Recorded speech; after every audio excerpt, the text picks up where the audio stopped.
വിശുദ്ധ ഖുർആൻ പഠിക്കുമ്പോഴും മനസ്സിലാക്കുമ്പോഴും ഒക്കെ നമ്മൾ മറക്കാൻ പാടില്ലാത്ത ഒരു കാര്യം എന്നത് എന്താണ്? അത് നബി സല്ലല്ലാഹു അലൈഹി വസല്ലമ എന്ന വ്യക്തിയാണ്. അല്ലേ? ഒരു പ്രകാശം, നമ്മളിപ്പോൾ ഒരു ടോർച്ച് അടിക്കുമ്പോൾ ആ ടോർച്ചിൽ നിന്നുള്ള വെളിച്ചമാണ് നമുക്ക് വെളിച്ചം നൽകുന്നതെങ്കിലും ആ ടോർച്ചിന് എത്രത്തോളം ഇമ്പോർട്ടൻസ് ഉണ്ട് അല്ലേ? വെളിച്ചം നൽകുന്ന ഒരു വിളക്ക്, ആ വിളക്കിന് ആ വെളിച്ചത്തോളം പ്രാധാന്യമുണ്ട്. 23 വർഷത്തെ സംഭവ ബഹുലമായ പ്രവാചകന്റെ ജീവിതത്തിലാണ് അല്ലാഹു സുബ്ഹാനഹു വ തആല ഈ വഹി അവതരിപ്പിക്കുന്നത്. ഇത് കേവലം തിയറിയല്ല. എങ്ങനെ ജീവിക്കണം, ഓരോ ആയത്തിറങ്ങുമ്പോഴും ആയത്തിനനുസരിച്ച് മാറുന്ന ചില ആളുകൾക്കിടയിലാണ് ഈ ഖുർആൻ അവതരിക്കുന്നത്. അല്ലെ? ഒരു ആയത്ത് ഇറങ്ങുമ്പോൾ ആയത്തിനെ സ്വീകരിക്കാൻ വെമ്പൽ കൊണ്ട് നിൽക്കുന്ന, ആയത്തിനനുസരിച്ച് ഹൃദയങ്ങൾ മാറാൻ തയ്യാറായിരിക്കുന്ന ഒരു ജനതയാണ്, ഒരു ജനതയിലേക്കാണ് അല്ലാഹു സുബ്ഹാനഹു വ തആല ഈ ഖുർആനിനെ അവതരിപ്പിച്ചത്. അപ്പോ ആ പ്രബോധിത സമൂഹം എന്നത്, ആ ഖുർആൻ ഓതിക്കൊടുത്ത പ്രവാചകൻ എന്നത്, അല്ലെ? ഖുർആൻ കാന ഖുലുഖുഹു അൽ ഖുർആൻ. നബി സല്ലല്ലാഹു അലൈഹി വസല്ലമയുടെ സ്വഭാവത്തെ പറ്റി ആയിഷ റളിയല്ലാഹു അൻഹ പറയാണ്, അദ്ദേഹത്തിന്റെ സ്വഭാവം ഖുർആൻ ആയിരുന്നു എന്നാണ്. ഖുർആൻ കൽപ്പിച്ചതൊക്കെ ചെയ്യാൻ വെമ്പൽ കൊള്ളുന്ന, ഖുർആൻ വിരോധിച്ചതെല്ലാം അകലം പാലിക്കുന്ന ഒരു പ്രവാചകൻ. ഖുർആൻ പഠിപ്പിക്കുന്ന ഏറ്റവും മഹോത്തരമായ സ്വഭാവ പെരുമാറ്റങ്ങളെ അതേപോലെ ജനങ്ങൾക്കിടയിൽ ജീവിച്ച് കാണിക്കുന്ന ഒരു പ്രവാചകൻ. അതാണ് കാന ഖുലുഖുഹു അൽ ഖുർആൻ എന്ന് പറയുമ്പോൾ. അതുകൊണ്ട് നബി സല്ലല്ലാഹു അലൈഹി വസല്ലമയുടെ ജീവിതത്തിൽ ചേർന്ന് നിൽക്കുന്ന, ആ നബിയുടെ ജീവിതത്തോട് ചേർന്ന് കിടക്കുന്ന ഒന്നാണ് വിശുദ്ധ ഖുർആൻ എന്നത്. നോക്കി, സൂറത്തു യൂസുഫ്, അല്ലേ? സൂറത്തു യൂസുഫ് ഇറങ്ങാനുള്ള ഒരു പശ്ചാത്തലമുണ്ട്. എന്താണ്? നഹ്നു നഖുസ്സു അലൈക അഹ്സനൽ ഖസസ്. അതിന്റെ തുടക്കത്തിൽ പറയാണ്, ഏറ്റവും നല്ല കഥയാണ് പ്രവാചകരെ ഞാൻ നിങ്ങൾക്ക് വിവരിച്ചു തരാൻ പോകുന്നത്. എന്നിട്ടോ ഏത് വർഷത്തിലാണ് സൂറത്തുൽ യൂസുഫ് ഇറങ്ങുന്നത്? അല്ലേ? ഹാമുൽ ഹസൻ എന്ന് പറയുന്ന ദുഃഖവർഷം. നബി സല്ലല്ലാഹു അലൈഹി വസല്ലമയുടെ ഈ പ്രവാചക ജീവിതത്തിലെ 23 വർഷത്തെ പ്രവാചകനായി തെരഞ്ഞെടുക്കപ്പെട്ട ജീവിതത്തിലെ ഏറ്റവും ദുഃഖകരമായ കാലഘട്ടം എന്നാണ് ആ വർഷത്തെ ചരിത്രകാരന്മാർ രേഖപ്പെടുത്തിയിട്ടുള്ളത്. കാരണം എന്താണ്? ഒന്നാമത് ഖദീജ ബീവിയുടെ മരണമാണ്. ഖദീജ ബീവിയുടെ മരണമാണ്. ആ വഹി കിട്ടുന്ന സന്ദർഭത്തിൽ പോലും പേടിച്ച് വീട്ടിൽ പനിച്ചു കിടക്കുന്ന പ്രവാചകനെ മൂടി പുതച്ച് ശുശ്രൂഷിച്ച് വറഖത്ത് ബിൻ നൗഫലിന്റെ അടുത്ത് കൊണ്ടുവരുന്ന ഖദീജ ബീവിയാണ് നമ്മൾ കാണുന്നത്. ആ ഖദീജ ബീവി മരിച്ചു കഴിഞ്ഞിട്ടും അവരോടുള്ള സ്നേഹം നബി സല്ലല്ലാഹു അലൈഹി വസല്ലമ അത് പ്രകടിപ്പിച്ചതെല്ലാം നമുക്ക് ചരിത്രത്തിൽ വായിച്ചെടുക്കാൻ പറ്റും. അതുകൊണ്ട് ആ ഖദീജ ബീവിയുടെ മരണം നടന്ന വർഷമാണ്, വളരെ സങ്കടകരമായ ഒരു വർഷമാണ്. അതേപോലെ തന്നെ അബൂ ത്വാലിബ് 8ാമത്തെ വയസ്സിൽ അബ്ദുൽ മുത്തലിബ് മരണശയ്യയിൽ കിടന്നിട്ട്, അല്ലെ? മാതാവില്ലാത്ത, പിതാവില്ലാത്ത, ജനിക്കുന്നതിന് മുമ്പേ പിതാവ് നഷ്ടപ്പെട്ട് 6ാമത്തെ വയസ്സിൽ മാതാവ് നഷ്ടപ്പെട്ട് പിതാമഹൻ വളർത്തുന്ന ഒരു കുട്ടിയെ പിതാമഹൻ മരണശയ്യയിൽ വെച്ച് എന്തോ എളാപ്പാനെ വിളിച്ച് അബൂ ത്വാലിബിനെ മകനെ വിളിച്ച് എളിപ്പിക്കുകയാണ് നബി സല്ലല്ലാഹു അലൈഹി വസല്ലം. അങ്ങനെ വെച്ചി 8ാമത്തെ വയസ്സിൽ നബി സല്ലല്ലാഹു അലൈഹി വസല്ലമയുടെ സംരക്ഷണം ഏറ്റെടുത്ത് 50ാമത്തെ വയസ്സിലാണ്, അഥവാ നീണ്ട 42 വർഷമാണ് അബൂ ത്വാലിബ് നബി സല്ലല്ലാഹു അലൈഹി വസല്ലമയെ സംരക്ഷിക്കുന്നത്. ആ അബൂ ത്വാലിബ് മരിച്ചു പോണ വർഷമാണ് ഏത്? ഈ ദുഃഖവർഷം എന്നറിയപ്പെടുന്നത്. അല്ലെ? അന്നാണ് അബൂ ത്വാലിബ് മരിക്കുന്നത്, ഖദീജ ബി മരിക്കുന്നത്. ഒരു പ്രതീക്ഷയുമില്ലാതെ, അല്ലെ? മക്കയിലുണ്ടായിരുന്ന അവലംബം, രക്ഷാമാർഗങ്ങൾ അല്ലെങ്കിലും ഒരു താങ്ങായിരുന്ന അബൂ ത്വാലിബും ഖദീജ ബിയൊക്കെ മരണപ്പെട്ടപ്പോൾ തായിഫിലേക്ക് പോയി നോക്കുകയാണ്. എന്തെങ്കിലും സംരക്ഷണം കിട്ടുമോ? ഉമ്മാന്റെ കൂട്ടക്കാരുള്ള സ്ഥലമാണ് തായിഫ്. അവിടെ നേരത്തെ കത്തയച്ച് അവിടെ എന്തെങ്കിലും ഒരു പോസിറ്റീവായിട്ട് ഉണ്ടാവും എന്നുള്ള പ്രതീക്ഷയിലേക്ക് തായിഫിലേക്ക് പോകുമ്പോൾ ഉത്ബത്തും ഷൈബത്തും അവിടെ നേരത്തെ പോയി സംസാരിച്ച് അവിടെ ഫിത്ന ഉണ്ടാക്കി വെച്ച് അവിടെ സഹായം ലഭിക്കാത്ത, അവിടുത്തെ തെരുവ് കുട്ടികൾ കല്ലെറിയുന്ന ഒരു സാഹചര്യമാണ് അവിടെ ഉണ്ടാകുന്നത്. ഈ മൂന്ന് ഏറ്റവും സങ്കടകരമായ നബി സല്ലല്ലാഹു അലൈഹി വസല്ലമയുടെ ജീവിതത്തിലെ ഈ 3 സംഭവങ്ങളും നടന്ന വർഷമാണ് എന്ത്? ഈ ദുഃഖവർഷം എന്നറിയപ്പെടുന്നത്. അതിനുശേഷമാണ് ആ ദുഃഖത്തിലും പ്രയാസത്തിലും നബി സല്ലല്ലാഹു അലൈഹി വസല്ലമ കഴിച്ചുകൂട്ടുന്ന സന്ദർഭത്തിലാണ് സൂറത്തു യൂസുഫ് അവതരിക്കുന്നത്. ആരാണ് നബി സല്ലല്ലാഹു അലൈഹി വസല്ലമയെ പീഡിപ്പിക്കുന്നത്? സ്വന്തം ഗോത്രക്കാരാണ്, സ്വന്തം നാട്ടുകാരാണ്. നബി സല്ലല്ലാഹു അലൈഹി വസല്ലമക്ക് സൂറത്തു യൂസുഫിലൂടെ അല്ലാഹു നൽകുന്ന ആശ്വാസം എന്താണ്? പ്രവാചകരെ, താങ്കളെ കുടുംബക്കാരാണ് പുറത്താക്കുന്നത്. എന്നാൽ താങ്കൾക്ക് മുമ്പ് ഒരു പ്രവാചകൻ കഴിഞ്ഞു പോയിട്ടുണ്ട്. യൂസുഫ് എന്നൊരു പ്രവാചകൻ ഇവിടെ കഴിഞ്ഞു പോയിട്ടുണ്ട്. അദ്ദേഹത്തെ കൊല്ലാൻ ശ്രമിച്ചത് ആരാണ്? അദ്ദേഹത്തിന്റെ സഹോദരങ്ങളാണ്. ആ സഹോദരങ്ങൾ കൊല്ലാൻ ശ്രമിച്ചപ്പോഴും, അല്ലെ? ആ സഹോദരങ്ങൾ കിണറ്റിൽ കൊണ്ടുപോയിട്ടപ്പോഴും അവിടെ നിന്ന് അടിമച്ചന്തയിലേക്ക് അള്ളാഹു രക്ഷപ്പെടുത്തി കൊടുത്തപ്പോഴും സഹോദരങ്ങളെ ഇവിടെ മക്കയിൽ പൊറുതിയില്ലാതെ മദീനയിലേക്ക് പോകേണ്ട ഒരു സാഹചര്യമുണ്ട്. നബി സല്ലല്ലാഹു അലൈഹി വസല്ലമയ്ക്കെതിരെ കൊലവിളി നടത്തി പ്രവാചകനെ വധിക്കണമെന്ന് തീരുമാനിച്ച് പ്രവാചകനെ തെരഞ്ഞു നടക്കുകയാണ്. പിടിച്ച വാളുമായി മക്കയിലെ ചില ആളുകൾ പ്രവാചകനെ കൊല്ലാൻ വേണ്ടി തെരഞ്ഞു നടക്കുന്ന സന്ദർഭം അത് ചരിത്രത്തിൽ കടന്നുപോയതാണ്. നോക്കി, ഇവിടെ യൂസുഫ് നബി അലൈഹി സ്വലാമിനെ സ്വന്തം സഹോദരങ്ങളാണ് കൊല്ലാൻ ശ്രമിച്ചത്, കിണറ്റിലെറിഞ്ഞത്. അവിടെ നിന്ന് അള്ളാഹു രക്ഷപ്പെടുത്തിയില്ലേ? എന്നിട്ടോ ഒരു നീണ്ട കാലഘട്ടം ജയിലിൽ കിടക്കേണ്ടി വന്ന പ്രവാചകൻ, അല്ലെ? ചെയ്യാത്ത തെറ്റിന് വേണ്ടി നമ്മൾ ഏറ്റവും വെറുക്കുന്ന, നമ്മുടെ ജീവിതത്തിൽ ഒരിക്കലും ഇഷ്ടപ്പെടാത്ത അല്ലെങ്കിൽ ഏറ്റവും വെറുക്കുന്ന ഒരു കാര്യം നമ്മളിൽ ആരോപിക്കപ്പെട്ട് നമ്മൾ ജയിലിലേക്ക് പോകുന്ന അവസ്ഥകൾ ആലോചിക്കി. അതിന്റെ മാനസിക പ്രയാസത്രയാണ്, അല്ലെ? നമ്മൾ ജിഹാദ് ചെയ്തിട്ടല്ല, അള്ളാഹുവിനും റസൂലിനും വേണ്ടി ഡിഫെൻഡ് ചെയ്തുള്ള ഈ മതത്തെ സംരക്ഷിക്കാൻ വേണ്ടിയിട്ടല്ല നമ്മൾ ജയിലിൽ പോയത്. വ്യഭിചാരം ആരോപിക്കപ്പെട്ട് ജയിലടക്കപ്പെടുന്ന ഒരാളുടെ മാനസികാവസ്ഥ ആലോചിക്കണം. ആ വ്യഭിചാരത്തെ അത്രയും വെറുക്കുന്ന ഒരാൾ അതിന്റെ പേരിൽ ജയിലടക്കപ്പെടുക എന്ന് പറയുമ്പോൾ അതിലെ മാനസിക സംഘർഷം എത്ര! അതും ജീവിതത്തിന്റെ നല്ലൊരു കാലഘട്ടം, ഒരു യുവാവായിരിക്കുന്ന യുവത്വം മുഴുവനും ജയിലിൽ കഴിച്ചു കൂട്ടേണ്ട അവസ്ഥ, അല്ലെ? അതാണ് സൂറത്ത് യൂസുഫിലൂടെ അള്ളാഹു പഠിപ്പിക്കുന്നത്. അതിൽ നിന്ന് അള്ളാഹു രക്ഷപ്പെടുത്തി ഈജിപ്തിലെ മന്ത്രിയാക്കി കൊണ്ടുവരാണ്, അല്ലെ? ഈജിപ്തിലെ മന്ത്രിയാക്കി ഈ തെറ്റ് ചെയ്ത സഹോദരങ്ങളും മുഴുവൻ യൂസുഫ് നബിയുടെ മുമ്പിലേക്ക് വരുമ്പോൾ ഇന്ന് നിങ്ങളുടെ മേൽ പ്രതികാരമില്ല എന്ന് യൂസുഫ് അവരോട് പ്രഖ്യാപിക്കുകയാണ്, അവരെ ചേർത്ത് നിർത്തുകയാണ്. സഹോദരങ്ങളെ, ഇത് തന്നെയല്ലേ നബി സല്ലല്ലാഹു അലൈഹി വസല്ലമയുടെ ജീവിതത്തിലും നമുക്ക് കാണാൻ സാധിക്കുന്നത്. ആ കൊല്ലാൻ ശ്രമിച്ച, നാട്ടിൽ നിന്ന് പുറത്താക്കിയ, അപഹസിച്ച, പരിഹസിച്ച, തെറിവിളിച്ച, കല്ലെറിഞ്ഞ ആ മക്കയിലെ ആളുകൾക്ക് മക്കം ഫതഹിന്റെ അന്ന് അള്ളാഹുവിന്റെ റസൂല് പുറത്തു കൊടുക്കുകയാണ്. അല്ലെ, ഇക്രിമ ബിൻ അബൂ ജഹൽ രക്ഷപ്പെട്ട് മക്കയിൽ നിന്ന് ഓടിപ്പോയ ഇക്രിമ തിരിച്ചു വരികയാണ്, അള്ളാഹുവിന്റെ റസൂല് പുറത്തു കൊടുക്കുന്നുണ്ട്. അല്ലെ, അള്ളാഹുവിന്റെ റസൂല് എല്ലാവർക്കും മക്കം ഫതഹിന് അന്ന് പ്രതികാരമില്ല എന്നാണ്, ഇന്ന് ആരോടും പ്രതികാരമില്ല, എല്ലാവർക്കും മാപ്പ് നൽകിയിരിക്കുന്നു എന്നാണ് നബി സല്ലല്ലാഹു സൂറത്ത് യൂസുഫിൽ യൂസുഫ് അലൈഹിസ്സലാം അധികാരം തിരിച്ചു കിട്ടിയപ്പോൾ മന്ത്രിയായ സന്ദർഭത്തിൽ, ഈജിപ്തിലെ മന്ത്രിയായി തിരിച്ചു വരുന്ന സഹോദരങ്ങൾ തന്റെ കാൽക്കീഴിലേക്ക് വരുന്ന സന്ദർഭത്തിൽ അവർക്ക് മാപ്പ് കൊടുക്കുന്ന അവസ്ഥ. സഹോദരങ്ങളെ, അതാണ് നബി സല്ലല്ലാഹു അലൈഹി വസല്ലമയെ പറ്റി താങ്കൾ ഏറ്റവും നല്ല സ്വഭാവത്തിലാണ് പ്രവാചകരെ എന്ന് പറയുമ്പോൾ പുറത്തു കൊടുക്കലിന്റെ മാപ്പ് നൽകുന്നതിന്റെ ഏറ്റവും ഉദാത്തമായ മാതൃകയാണ് നമ്മൾ നബി സല്ലല്ലാഹു അലൈഹി വസല്ലമയുടെ ജീവിതത്തിൽ കാണുന്നത്. അല്ലെ, ഒരിക്കൽ എന്റെ കുട്ടീനെ ഒരാൾ സ്കൂളിൽ നിന്ന് തല്ലി. അപ്പോൾ എൻ്റെ മയത്തൊക്കെ മുറിയായി കണ്ട് കൊണ്ടുവന്നാണ്. അപ്പോൾ കിടക്കാൻ നേരത്തിനോട് പറഞ്ഞു, ഞാൻ മാപ്പ് കൊടുത്തെന്ന് പറഞ്ഞു. ഞാൻ ഒരു മാപ്പ് കൊടുത്തിട്ട് പറഞ്ഞു. നമുക്ക് ഭയങ്കര സന്തോഷമായി. അല്ലേ, ഒരു ചെറിയ കുട്ടി ഓനെ തല്ലിയാക്കി എന്ത് ചെയ്തിങ്ങനെ മാപ്പ് കൊടുത്തു, തച്ച് മുറിയാക്കി കുട്ടിക്ക് മാപ്പ് കൊടുത്തു പറഞ്ഞപ്പം എനിക്ക് വല്ലാത്ത സന്തോഷമായി. അപ്പോൾ ഞാൻ അവനോട് ചോദിച്ചു, അല്ല എന്താടാ മാപ്പ് കൊടുക്കാൻ കാരണം എന്താ ചോദിച്ചപ്പോൾ പറഞ്ഞു, ഒന്നേക്കാൾ തടി മുടുക്കും, എന്നെ കൊണ്ട് തല്ലാൻ വയ്ക്കൂലായിരുന്നു, ഒന്നേക്കാൾ തടി മുടുക്കൊണ്ട് എന്നെ കൊണ്ട് അവനെ തല്ലാൻ വയ്ക്കൂല, അതുകൊണ്ട് ഞാൻ മാപ്പ് കൊടുത്തു. സഹോദരങ്ങളെ, അങ്ങനല്ല മാപ്പ് കൊടുക്കേണ്ടത്. നമുക്ക് തല്ലാൻ വെച്ചിട്ട്, നമുക്ക് തല്ലാനും കൊല്ലാനും ഏത് തരത്തിലുള്ള സ്വാധീനവും അധികാരവും നമുക്കുണ്ടായിട്ടും നമ്മളൊരാൾക്ക് മാപ്പ് കൊടുക്കണം. അതാണ് മാപ്പ് കൊടുക്കൽ. അല്ലേ, അധികാരം തിരിച്ചു കിട്ടി മക്കയിലെ മുഴുവൻ ആളുകളുടെയും മേൽ സകല അധികാരങ്ങളും ഉണ്ടായിട്ട്, ആരെയും കൊല്ലാനുള്ള അധികാരമുണ്ടായിട്ടും തന്നെ ഉപദ്രവിച്ച, തന്നെ കല്ലെറിഞ്ഞ, തന്നെ കൊല്ലാൻ ശ്രമിച്ച ആളുകൾക്ക് മുഴുവൻ മാപ്പ് നൽകിയ ആ പ്രവാചകനെയാണ് നമ്മൾ ഇവിടെ കാണാൻ സാധിക്കുന്നത്. അല്ലെ, ഖാലിദ് ബിൻ വലീദ് ഇസ്ലാമിലേക്ക് വരാനുള്ള കാരണാരാണ്?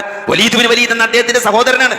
അല്ലെ, വലീദ് ബിൻ മുഹീറയുടെ മക്കളാണ് വലീദ് ബിൻ വലീദും ഖാലിദ് ബിൻ വലീദൊക്കെ. അല്ലെ, അറിയപ്പെടുന്ന മക്കയിലെ പണ്ഡിതനും സാഹിറും ഒക്കെ ആയിരുന്ന വലീദിന്റെ മക്കളാണ് ആര്? ഖാലിദ് ബിൻ വലീദും. അല്ലെ, ഖാലിദ് ബിൻ വലീദ് മുസ്ലിം ആകാനുള്ള കാരണം ആരാണ്? ബദർ യുദ്ധത്തിൽ തടവുകാരനായി പിടിക്കപ്പെട്ട വലീദ് ബിൻ വലീദ് ആ തടവിന്റെ സമയത്ത്, ആ ബന്ദിയായിരിക്കുന്ന സമയത്ത് മുസ്ലിങ്ങളുടെ സ്വഭാവം കണ്ട്, പെരുമാറ്റം കണ്ട്, അവർ തമ്മിലുള്ള സ്നേഹം കണ്ട് സ്വന്തം സഹോദരനായ ഖാലിദ് ബിൻ വലീദിന് മദീനയിൽ നിന്ന് മക്കയിലേക്ക് കത്തെഴുതാണ്. നിങ്ങൾ വിചാരിച്ച പോലെയല്ല ഖാലിദ്, ഇസ്ലാം വളരെ മഹത്തരമാണ്, അതുകൊണ്ട് നിങ്ങൾ മുസ്ലിം ആകണമെന്ന് തടവിലിരിക്കുന്ന വലീദ് ബിൻ വലീദ് മക്കയിലുള്ള സഹോദരനായ ഖാലിദ് ബിൻ വലീദിന് കത്തെഴുതാണ്. ആ കത്താണ് അദ്ദേഹത്തെ സ്വാധീനിച്ചത്. പിൽക്കാലത്ത് ഇസ്ലാമിലേക്ക് വരാനുള്ള ഒരു പ്രചോദനമായത് തന്റെ സഹോദരന്റെ കത്താണ്. സഹോദരങ്ങളെ, എന്തുകൊണ്ട് ആ കത്ത് സംഭവിച്ചു? ബന്ദികളോടുള്ള പെരുമാറ്റം കൊണ്ട്, ബന്ദികളോടുള്ള നബി സല്ലല്ലാഹു അലൈഹി വസല്ലമയുടെയും സഹാബത്തിന്റെയും പെരുമാറ്റമാണ്. അതുകൊണ്ട് കാന ഖുലുഖുഹു അൽ ഖുർആൻ, പ്രവാചകന്റെ സ്വഭാവം അത് ഖുർആനായിരുന്നു എന്ന ആയിഷ ബീവിയുടെ പ്രഖ്യാപനം. അല്ലേ, അത് അടിവരയിട്ട് നമ്മൾ മനസ്സിലാക്കുമ്പോൾ പ്രവാചക ജീവിതം പഠിച്ചവർക്കും അനുഭവിച്ചവർക്കും മനസ്സിലാക്കിയവർക്കും ആ പ്രവാചകനെ അറിയാം. അതുകൊണ്ട് വഇന്നക ലഅലാ ഖുലുഖിൻ അളീം, മഹത്തായ സ്വഭാവത്തിന്റെ ഉടമയാണ് താങ്കൾ പ്രവാചകരെ എന്ന അല്ലാഹു സൂറത്തു നൂനിൽ കലമിലൂടെ അല്ലാഹു സാക്ഷ്യപ്പെടുത്തുകയാണ്. അതുകൊണ്ട് വിശുദ്ധ ഖുർആനിലെ ഓരോ ആയത്തും പ്രവാചകൻ ഇറങ്ങുന്ന സന്ദർഭത്തിൽ അതിന്റെ സാഹചര്യം, അത് എപ്പോഴിറങ്ങി, ഏത് സാഹചര്യത്തിൽ, ആരുടെ വിഷയത്തിൽ ഇറങ്ങി എന്നത് സഹോദരങ്ങളെ അത് മനസ്സിലാക്കുമ്പോൾ ആണ് ഖുർആനിന് ജീവൻ ഉണ്ടാകുന്നത്. ആ ഖുർആൻ അവർക്കിടയിൽ ഉണ്ടാക്കിയ മാറ്റം അത് മനസ്സിലാക്കുമ്പോഴാണ് സഹോദരങ്ങളെ ഖുർആനിന്റെ ശക്തി നമ്മൾ അറിയുന്നത്. അതുകൊണ്ട് നമ്മൾ ഖുർആനിന്റെ ആളുകളായി മാറേണ്ടതുണ്ട്. അല്ലാഹു സുബ്ഹാനഹു വ തആല ഈ ജനങ്ങൾക്ക്, ലോകാവസാനം വരെയുള്ള ജനങ്ങൾക്കുള്ള മാറ്റത്തിന്റെ മാർഗമായി നിശ്ചയിച്ചത് ഈ വിശുദ്ധ ഖുർആനാണ്. അത് പ്രവാചകന്റെ 23 വർഷത്തിലൂടെ, ആ പ്രവാചക ജീവിതത്തിലൂടെ അത് പ്രവാചകൻ അവർക്കിടയിൽ ജീവിച്ചു കാണിച്ചു. അത് അവരെ സ്വാധീനിച്ചു. അവർ മാറി, അവർക്ക് ശേഷമുള്ള തലമുറകൾ മാറി. ആ മാറ്റം ഇന്നും ലോകത്തിന്റെ വ്യത്യസ്ത ഭാഗങ്ങളിൽ ഇന്നും നടന്നുകൊണ്ടിരിക്കുകയാണ്. ഒരിക്കലും മാറില്ല എന്ന് വിചാരിച്ച ആളുകൾ. അല്ലെ, കഴിഞ്ഞ ദിവസം ഒരു റിവേർട്ടായ ക്രിസ്ത്യൻ അദ്ദേഹത്തിന്റെ സംസാരത്തിൽ അദ്ദേഹം പറയുന്നത്, അദ്ദേഹത്തെ ഏറ്റവും കൂടുതൽ സ്വാധീനിച്ചത്, അല്ലെ, അദ്ദേഹം ചെറുപ്പത്തിൽ ഒരു പള്ളിയിലച്ഛന്റെ മകനായിരുന്നു. അപ്പൊ അച്ഛനോട് ഇടയ്ക്ക് ചോദിക്കും, എന്താണ് അച്ഛാ ഈ ട്രിനിറ്റി എന്ന് പറയുമ്പോൾ അതിലൊരു ക്ലാരിറ്റി ഇല്ലല്ലോ, എന്താണ് പിതാവും പുത്രനും പരിശുദ്ധാത്മാവുമായ ദൈവം, മൂന്നും കൂടിയ ദൈവം, അതെങ്ങനെ ദൈവമാകുക എന്ന് ചോദിച്ചപ്പം അച്ഛൻ പറഞ്ഞു കൊടുത്ത മറുപടി തരോ, മോനെ അത് വെള്ളം പോലെയാണ്, ദൈവം എന്ന് വെള്ളം പോലെയാണ്, അത് ഐസാകും, അത് നീരാവിയാകും, അത് വെള്ളവുമാകും, പക്ഷേ അത് H2O ആണ്, അത് ഒന്നാണ്, പക്ഷേ അത് 3 കോലത്തിലുണ്ടാവും എന്ന് പറഞ്ഞെടുത്ത് സഹോദരങ്ങളെ, H2O അറിയാത്തവനും അറിയുന്നവനും ഒക്കെ ദൈവം എന്താണ് എന്ന് ഏറ്റവും ലളിതമായി, ഒരു ബുദ്ധിയില്ലാത്തവനും നല്ല ബുദ്ധിയുള്ളവനും ഒരുപോലെ മനസ്സിലാകുന്ന രൂപത്തിൽ അള്ളാഹു ആരാണ് എന്ന് വിശുദ്ധ ഖുർആനിലെ സൂറത്തുൽ ഇഖ്ലാസിൽ ഖുൽ ഹുവല്ലാഹു അഹദ് അല്ലാഹു സ്വമദ് ലം യലിദ് വലം യൂലദ് വലം യകുൽ ലഹു കുഫുവൻ അഹദ് എന്ന വിശുദ്ധ ഖുർആനിന്റെ ദൈവത്തെക്കുറിച്ചുള്ള ഏറ്റവും മനോഹരമായ, ഏറ്റവും ഭംഗിയേറിയ, ആർക്കും മനസ്സിലാകുന്ന ഏറ്റവും പെർഫെക്റ്റ് ആയിട്ടുള്ള ദൈവത്തെക്കുറിച്ചുള്ള എന്താണ് വിവരണമാണ് അദ്ദേഹത്തെ സ്വാധീനിച്ചത് എന്ന് അദ്ദേഹം വെളിപ്പെടുത്തി. സഹോദരങ്ങളെ, അതുകൊണ്ട് ഈ വിശുദ്ധ ഖുർആൻ അത് മനുഷ്യ മനസ്സുകളിലേക്ക് അല്ലാഹു സുബ്ഹാനഹു വ തആല മാറ്റത്തിന്റെ കാരണമായി അള്ളാഹുവിന്റെ വഹിയാണ് സഹോദരങ്ങളെ. അതുകൊണ്ട് ആര് അതിനോട് ഇഖ്ലാസോടുകൂടി ആത്മാർത്ഥതയോടുകൂടി മാറണമെന്ന് ആഗ്രഹിച്ചുകൊണ്ട് ജീവിതത്തിൽ മാറ്റമുണ്ടാകണം, അള്ളാഹുവിനും റസൂലിനും വഴിപ്പെട്ട് ജീവിക്കണം എന്ന് ആത്മാർത്ഥമായി ആരെങ്കിലും ആഗ്രഹിച്ചുകൊണ്ട് ആ ഖുർആനിനെ സമീപിച്ചാൽ സഹോദരങ്ങളെ അത് വലിയ മാറ്റമുണ്ടാക്കും. അതാണ് ചരിത്രത്തിന്റെ സാക്ഷ്യം നമ്മൾക്ക് പറഞ്ഞു തരുന്നത്. അതുകൊണ്ട് ആ ഖുർആനിന്റെ ആളുകളായി മാറാൻ നമ്മൾ ശ്രമിക്കുക. അള്ളാഹു തൗഫീഖ് നൽകുമാറാകട്ടെ. വിശുദ്ധ ഖുർആൻ നമ്മളെല്ലാവരും പഠിക്കണം, വായിക്കണം, മനസ്സിലാക്കണം. ഒരു ദിവസം ഒരു ജുസ് എങ്കിലും നമ്മൾ ചുരുങ്ങിയത് ഓതാൻ ശ്രമിക്കണം. ഒരു 20 പേജ് ഉണ്ടാവുള്ളൂ. നമുക്ക് 4 പേജ് ഓരോ നിസ്കാരത്തിനും. 4 പേജ് എന്നാൽ 2 പേജ് ഉണ്ടാവുള്ളൂ. 2 പേജ്, ഒരു പേജിൻ്റെ അപ്പുറപ്പുറമാണ് 4 പേജ്, 2 പേജ് ഉണ്ടാവും. 20 പേജാണ് ഒരു ജുസ്. നമുക്കതിനൊക്കെ പഠിക്കുന്ന സന്ദർഭത്തിൽ വായിക്കാനൊക്കെ വളരെ എളുപ്പമാണ്. അപ്പോൾ നമുക്ക് അറബി മാസം നമ്മൾ 1-ാം തീയതി 1-ാമത്തെ ജുസ് ഓതിയാൽ മതി. ഞങ്ങൾക്ക് ഡേറ്റും തെറ്റില്ല. ഇന്നിപ്പോൾ സഫർ 13 അപ്പോൾ ഇന്ന് 13-ാമത്തെ ജുസ് ഓതുക. 4 ഡേറ്റ് വെച്ചാൽ നമുക്ക് പറയാൻ പറ്റും. കാരണം നമ്മൾ ജൂസ് 13 ഓതുന്നത്. അതുകൊണ്ട് ഇന്ന് സഫർ 13. അതിൻ്റെ മുമ്പ് നിങ്ങൾക്ക് നമ്മളെ ആപ്പൊക്കെ വെച്ചിട്ട് ഇപ്പോൾ ChatGPT പോലെയുള്ള ആപ്പുകളൊക്കെ ഉപയോഗിച്ച് നമുക്ക് ചെയ്യാൻ പറ്റും. ആ ജുസിൻ്റെ ഒരു സമ്മറി ചോദിച്ചാൽ നമുക്ക് കിട്ടും. ഇപ്പോൾ ജുസ് 12 അല്ലെങ്കിൽ 13 സമ്മറി എന്താണെന്ന് ചോദിച്ചാൽ ആ ജുസ് തുടങ്ങുന്നതിനാണ്. ഇപ്പോൾ 11-ാമത്തെ ജുസിൻ്റെ സമ്മറി ചോദിച്ചാൽ കൃത്യമായിട്ട് സൂറത്ത് തൗബൻ്റെ അവസാനം സൂറത്ത് യൂനുസിൻ്റെ ആദ്യ ഭാഗങ്ങളാണ് ഇതിലുള്ളത്, ഈ ജുസ് 11-ലുള്ളത്. അപ്പോൾ സൂറത്ത് തൗബയിലെ എന്താണ് ഇത് പറയുന്നത്? ആ 3 ആളുകൾക്ക് പുറത്തു കൊടുത്തുമായി ബന്ധപ്പെട്ടുള്ള ആയത്താണ്. മുനാഫിക്കുകളുമായി ബന്ധപ്പെട്ട് തബൂക്ക് യുദ്ധവുമായി ബന്ധപ്പെട്ട ആയത്താണ്. സൂറത്ത് യൂനുസിൽ തന്നെ നബിമാരുടെ ചരിത്രം എന്തൊക്കെയാണ്. അങ്ങനെ അത് ഒരു ചെറിയൊരു നമുക്കൊരു 2 മിനിറ്റ് കൊണ്ട് വായിക്കാൻ പറ്റിയൊരു സാധനം കിട്ടും. അത് വായിച്ചു കഴിഞ്ഞാൽ നമുക്ക് എന്താണ് നമ്മൾ ഇനി ഖുർആനിൽ ഓതാൻ പോകണമെന്ന് നമുക്ക് കൃത്യമായിട്ട് മനസ്സിലാകും, ഓരോ പ്രവാചകങ്ങളുടെ ചരിത്രം. അപ്പോൾ അത് അങ്ങനെ വായിക്കുമ്പോൾ ഒന്നുകൂടി നമ്മുടെ മനസ്സിലത് പതിഞ്ഞു നിൽക്കും.